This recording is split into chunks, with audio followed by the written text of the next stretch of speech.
Assalamu alaikum, dobrodošli u 25. dio knjige Život Muhammeda sallallahu alaihi wasallam. Autor knjige Hazreti Mirza Bashiruddin Mahmud Ahmad, Halifatul Mesih II za Ahmadija muslimansku zajednicu. Ovaj dio započinjemo pričom poslanikova ličnost i karakter. Nakon što smo ukratko opisali izvanredne događaje u životu časnog poslanika sallallahu alejhi ve sellem, sada ćemo nastojati dati kratki prikaz njegovog karaktera. U vezi s ovim imamo na raspolaganju svjedočenje njegovog naroda, koje su oni iznijeli o njegovom karakteru prije poslanstva. On je u to vrijeme bio poznat u svom narodu kao vjerni i istinoljubivi. U svijetu uvijek ima mnogo ljudi protiv kojih nikad nije iznesena optužba o neiskrenosti. Također, postoji ogroman broj ljudi koji nikad nisu bili izloženi oštroj kušnji ili izazovu i u običnom poslovima i životnim stvarima oni se ponašaju iskreno i odano. Pa ipak od svog naroda ne dobiju neki poseban naziv. Posebna odlikovanja daju se samo kad osoba pokazuje neke posebne moralne odlike koje joj daju prednost nad ostalima. Svaki vojnik koji ide u bitku rizikuje svoj život, ali nije svaki takav britanski vojnik smatran vrijednim nagrade Viktorija križa, niti svaki takav njemački vojnik željeznog križa. Stotine hiljada ljudi u Francuskoj koji se zauzimaju intelektualnim radovima, ali nije svaki od njih zakićen legijom časti. Sama činjenica zato da je čovjek vrijedan povjerenja i istinoljubiv ne pokazuje da on posjeduje visok položaj u ovim pogledima, ali kad se cijeli narod udruži da dadne pojedincu titulu vjerni i istinoljubivi, to je dokaz posjedovanja izuzetnih odlika. Da je i bila praksa ljudi Mekke dati takvo odlikovanje nekom pojedincu u svakoj generaciji, čak i onda bi se za takvog primaoca smatralo da ima visoki položaj.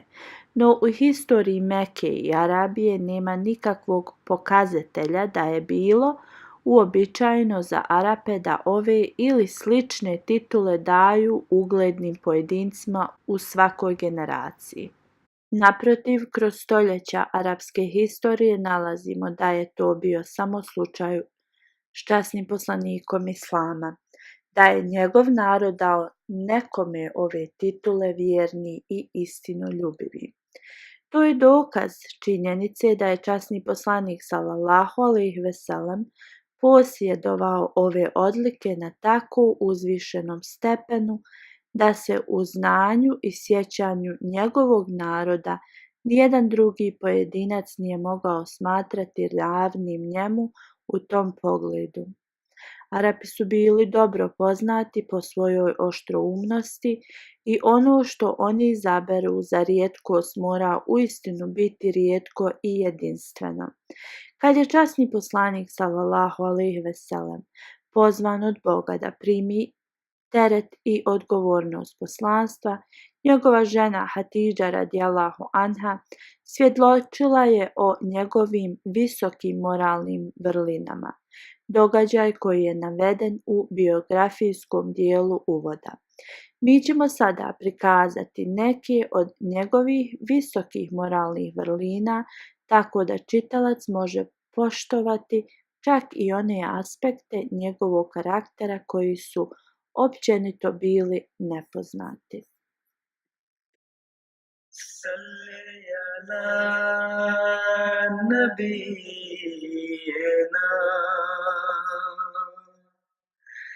salli ala Muhammadin.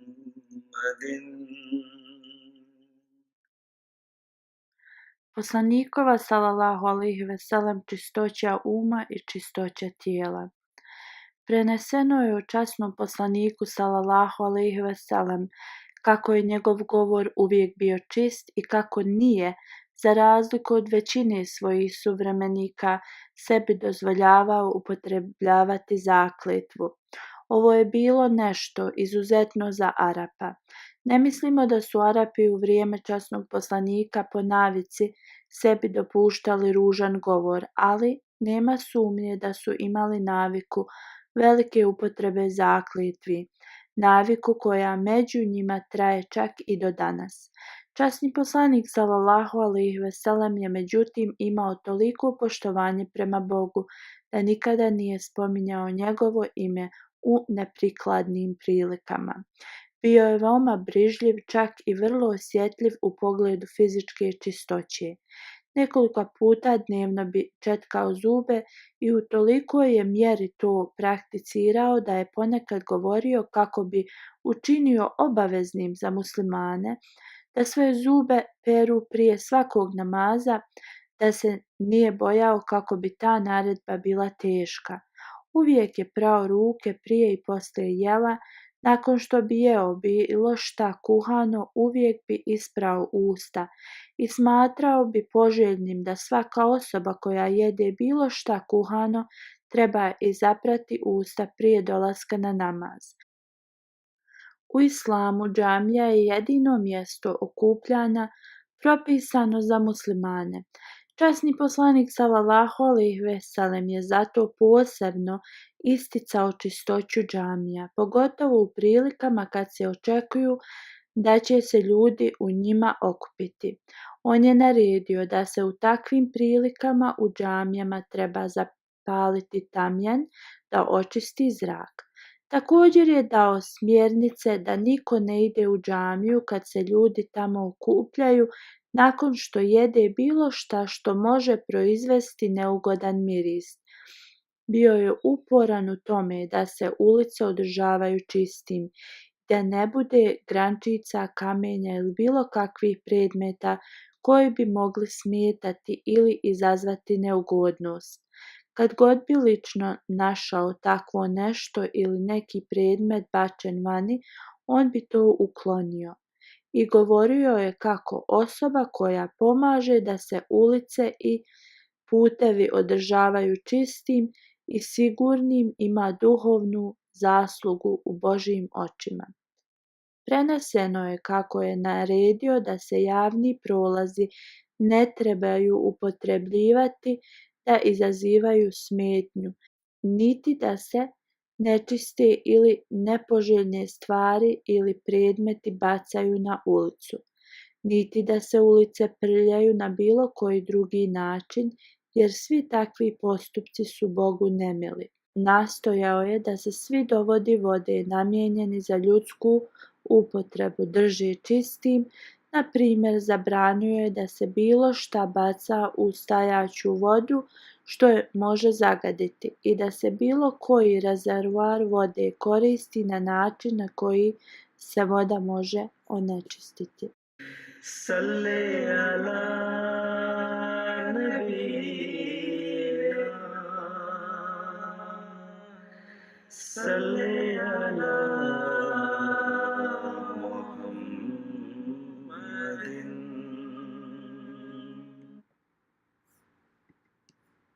Poslanikov jednostavan život. Poslanik sallallahu alejhi ve sellem je bio izuzetno jednostavan u hrani i piću.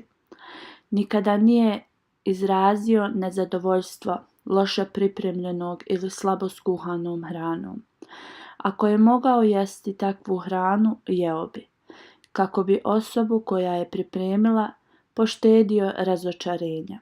Međutim, ukoliko hrana nije bila jestiva, on bi se samo uzdržao od toga i nikada nije izražavao svoju osudu o tome. Kad bi sjeo da jede, posvećivao je pažnju hrani koja je stavljena pred njega i govorio je da ne voli kad neko pokazuje nezainteresovanost prema hrani.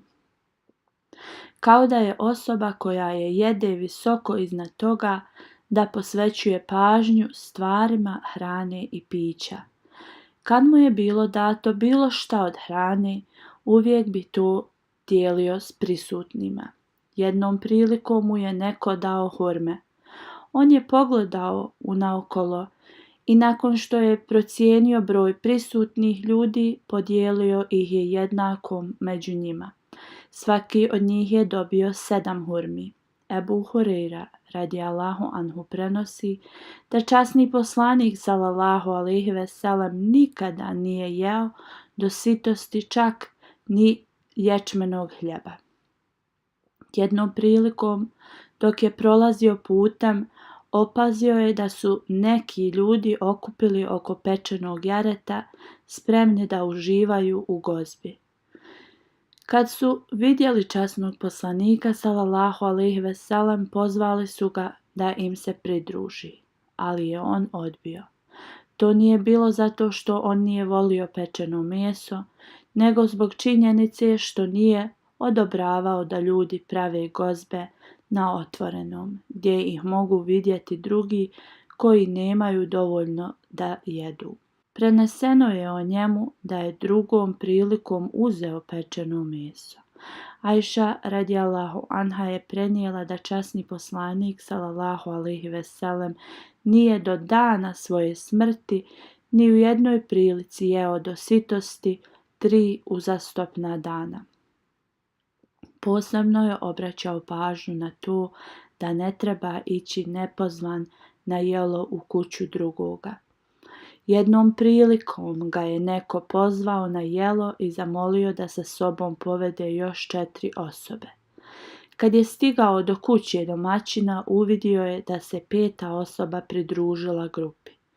Domaćin je izašao na vrata da dočeka njega i njegovu družinu i časni poslanik sallallahu alejhi ve sellem mu je skrenuo pažnju na to i rekao: vi ste pozvali 5 osoba, a nas je 6. Ako želite, dozvolite 6. osobi da uđe, a ako ne želite, vratite ga. Domaćin je naravno rado pozvao i 6. osobu. Kad god bi časni poslanik sallallahu alejhi ve sellem sjeo za jelo, uvijek je počinjao sa bismillah, u ime Allaha. I čim bi završio, izražavao je zahvalnost ovim riječima: Alhamdulillah, sva hvala pripada Allahu, koji nam je dao da jedemo. Zahvalnost obilna i iskrena i uvijek veća. Zahvalnost koja ne ostavlja dojam na čovjekovom umu da je dovoljno zahvalio, nego mu stvara osjećaj da nije iskazao dovoljno hvale i zahvalnosti, koja se nikada ne prekida i koja čini da osoba misli kako je svaki Božji postupak vrijedan hvale i treba biti hvaljen. O Allahu, ispuni naša srca svim ovim osjećajima. Ponekad je koristio ove riječi: sva hvala pripada Allahu koji je zadovoljio našu glad i žeđ, da naša srca uvijek žude za njegovom hvalom i da mu nikada ne budemo nezahvalni. Uvijek je savjetovao svoje sljedbenike da prestanu prije nego se najedu do sitosti i govorio je da hrana jednog čovjeka uvijek treba zadovoljiti dvojicu. Kad god bi u njegovoj kući bila pripremljena neka posebna hrana, savjetovao je ukućanima da se dio od toga pošalje kao poklon njegovim komšijama. I pokloni hrane i stvari stalno su se slali iz njegove kuće susjednim kućama. Uvijek je s lica svojih sljedbenika znao da li je neko od njih gladan.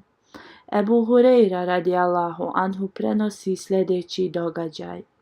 Jednom prilikom je bio bez hrane više od 3 dana. Stajao je na ulazu u džamiju i posmatrao Ebu Bekra radijallahu anhu, koji je prolazio u blizini. Pitao je Ebu Bekra radijallahu anhu za značenje ajeta Kur'ana koji naređuje da se nahrane siromašni. Ebu Bekr radijallahu anhu je objasnio značenje ajeta i prošao. Kad je prenio ovaj događaj, Ebu Hurejra radijallahu anhu je s ogorčenjem rekao: da li Ebu Bekr bolje zna Kur'an od mene? Cilj njegovog ispitivanja Ebu Bekra radijallahu anhu bio je da objasni značenje ovog ajeta kako bi ga Ebu Bekr radijallahu anhu nahranio. Uskoro nakon toga Omer radijallahu anhu je prošao pored Ebu Hurejre radijallahu anhu. On ga je također pitao da mu objasni značenje ovih ajeta. Omer radijallahu anhu je također objasnio i prošao. Ebu Hurejra radijallahu anhu, kao i svi ashabi časnog poslanika sallallahu alejhi ve sellem, nije volio direktno tražiti i kad je shvatio da ovi indirektni pokušaji skretanja pažnje na svoje stanje nisu uspjeli, počeo je osjećati klonulost. U tom je čuo kako neko zove njegovo ime vrlo nježnim i mehkim glasom. Pogledavši na stranu odakle je glas došao, vidio je časnog poslanika kako gleda kroz prozor svoje kuće i smije se. Ispitivao je Ebu Hurejru: jesi li ti gladan? Na što je on odgovorio: zaista, Allahov vjerovjesniče, ja sam gladan. Časni poslanik sallallahu alejhi ve sellem je rekao: ni u našoj kući nema hrane, ali je neko upravo poslao šolju mlijeka. Idi u džamiju i vidi ima li još nekoga ko je možda gladan kao ti. Ebu Hurejra radijallahu anhu dalje kaže: ja sam u sebi mislio da sam toliko gladan da mogu sam popiti sve mlijeko u šolji, a ipak je časni poslanik od mene tražio da pozovem i druge ljude, što znači da ću ja dobiti vrlo malo mlijeka. No ja sam morao provesti poslanikove naredbe, tako sam otišao u džamiju i zatekao 6 ljudi kako tamo sjede i doveo ih sa sobom na poslanikova vrata. On je dao šolju s mlijekom jednom od njih i rekao mu da pije. Kad je ovaj završio i odmakao šolju od svojih usta, poslanik mu je rekao da i drugi put popije, pa treći put, dok se nije napio. Isto je govorio svakom od 6 da piju mlijeko dok se ne zasite. Svaki put kad je tražio od jednog od njih da pije, ja sam se bojao da će malo ostati za mene.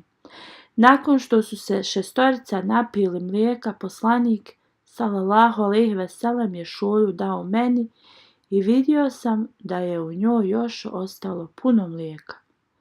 Kad sam ja pio, on je također govorio da trebam piti dok se ne zasitim. I natjerao me je da pijem drugi i treći put. I na kraju je sam poslanik popio ono što je ostalo u šolji i zahvalio se Bogu i zatvorio vrata. Časni poslanik sallallahu alejhi ve sellem je ponudio mlijeko posljednjem Ebu Hurejri, što je vjerovatno imalo cilj da mu pokaže kako treba podnositi teškoće gladovanja vjerujući u Boga i kako nikada ne treba skretati pažnju na svoje stanje, čak ni indirektno. Uvijek je jeo i pio desnom rukom i uvijek bi stao 3 puta da udahne dok pije. Jedan od razloga tome može biti da postoji vjerovatnoća da će žedna osoba, ako pije vodu u jednom dahu, popiti previše i tako poremetiti varenje. Pravilo koje je slijedio u pitanju jela bilo je da uzme od svih stvari koje su čiste i zdrave, ali ne da to izgleda kao prepuštanje željama ili lišavanje drugih njihovog udjela koji im pripada. Kao što je rečeno, njegova normalna hrana bila je uvijek vrlo jednostavna, ali ako bi mu neko dao nešto posebno pripremljeno, on to nije odbio. Međutim, nije žudio za dobrom hranom, iako je imao posebnu sklonost prema medu i hurmama. O hurmama je govorio kako postoji poseban odnos između vjernika i drveta hurme, čije lišće, kora i plod, i zreli i nezreli i čak i košpice mogu biti od koristi. Takav treba biti savršeni vjernik. Da nijedno njegovo djelo ne bude bez svrhe i sve što on uradi treba da unapređuje i bude za dobročinstvo čovječanstva. Časni poslanik sallallahu alejhi ve sellem je volio jednostavnost u odjevanju. Njegovo odijelo bi normalno sačinjavalo košulju i izar ili košulju i nekoliko pidžama. Uvijek je nosio svoj izar ili pidžamu tako da je odijelo pokrivalo njegovo tijelo do tačke iznad članka. Nije volio da koljeno ili bilo koji drugi dio tijela bude izložen bez krajnje nužde. On nije volio bilo kao dio odjeće ili kao veo odjeću sa figurama, izvezenim ili naštampanim na njima, pogotovo ako su figure bile velike i mogle biti interpretirane tako da predstavljaju bogove ili boginje ili druge predmete obožavanja. Jednom prilikom je u svojoj kući zatekao obješenu zavjesu na kojoj su bile velike figure i naredio je da se to ukloni. On lično nikada nije odjevao svilu, niti je smatrao dopuštenim za muslimane da to odjevaju. U svrhu vjerodostojnosti pisama koje je pisao određenim vladarima, pozivajući ih da prime islam, naredio je da se pripremi prsten s pečatom, ali je naredio da se to napravi od srebra, a ne od zlata, jer je zlato, rekao, zabranjeno muškarcima mog umeta. Muslimankama je dozvoljeno da nose svilu i zlato, ali je i u njihovom slučaju također naredba časnog poslanika sallallahu alejhi ve sellem da ne trebaju pretjerivati. Jednom prilikom je pozvao na davanje doprinosa za pomoć siromašnim i jedna žena je skinula svoje narukvice i stavila ih ispred njega kao svoj doprinos. Obraćajući se, on je rekao: "Zar i tvoja druga ruka ne zaslužuje da bude spašena od vatre?" Na to je žena skinula narukvicu iz druge ruke i dala je za svrhe koje je on imao na umu. Nijedna od njegovih žena nije imala nakit naročito vrijedan i druge žene muslimanke su također vrlo rijetko imale takve ukrase u skladu sa učenjem Kur'ana. Osuđivao je gomilanje novca ili zlata i srebra, jer je držao da je to štetno za interese siromašnih slojeva zajednice i dovodi do poremećenja ekonomske zajednice i prema tome je grijeh. Omer radijallahu anhu je jednom prilikom predložio časnom poslaniku da dadne da se za njega načini bogat ogrtač od kože, pošto ponekad treba primiti ambasadore iz velikih monarhija, da ga može oblačiti u takvim svečanim prilikama. Slušajući Omerov prijedlog, poslanik sallallahu alejhi ve sellem je bio vrlo ljut i rekao je: "Neće zadovoljiti Boga da ja prihvatim postupke slične tome. Ja ću se sa svakim sresti u odjeći koju normalno odjevam." Jednom prilikom mu je poklonjena svilena odjeća i on je poslao Omeru radijallahu anhu. Sutradan je poslanik vidio tu odjeću na Omeru i bio je ljut. Omer radijallahu anhu je rekao: "Božji poslaniče, ti si mi sam ovo poklonio." Časni poslanik sallallahu alejhi ve sellem je rekao: "Nije svaki predmet namijenjen za ličnu upotrebu." To je značilo da je Omer radijallahu anhu ovu odjeću od svile trebao dati svojoj ženi ili kćerki ili iskoristiti za neku drugu svrhu. Poslanikov ležaj također je bio vrlo jednostavan. Nikada nije koristio krevet ili kauč, nego je uvijek spavao na podu. Postelja se sastojala od komada kože ili komada sukna od kamiline dlake. Ajša radijallahu anha prenosi: "Naša postelja je bila tako mala I kad bi časni poslanik sallallahu alejhi ve sellem ustajao noću radi namaza, ja bi legla na jednu stranu postelje i protegla noge dok bi on bio na stajanju u namazu i savila ih natrag kad je trebao pasti na sećdu. Istu jednostavnost je imao i u pogledu stambenog rasporeda. Njegovu kuću je normalno sačinjavala jedna soba i malo dvorište. Rastegnuli bi uže preko sobe i kad bi imali posjetioce, preko njega bi bio obješen komad platna, da dio sobe preobrati u odaju za primanje, koja je tako bila odvojena od dijela gdje je stanovala njegova žena. Njegov život je bio tako jednostavan da je Ajša radijallahu anhu prenijela kako su u toku života poslanika često morali da žive na hurmama i vodi i da na dan njegove smrti u kući nije bilo nikakve hrane osim nekoliko hurmi. Stigli smo do kraja i ovog videa. Do sljedećeg. Assalamu alaikum wa rahmetullahi wa barakatuhu. Salli ala nabiyina Salli ala Muhammadin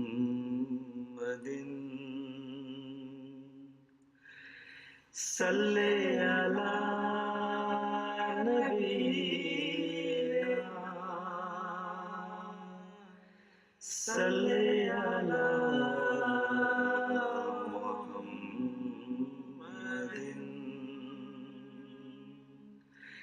Salli ala habibina Salli ala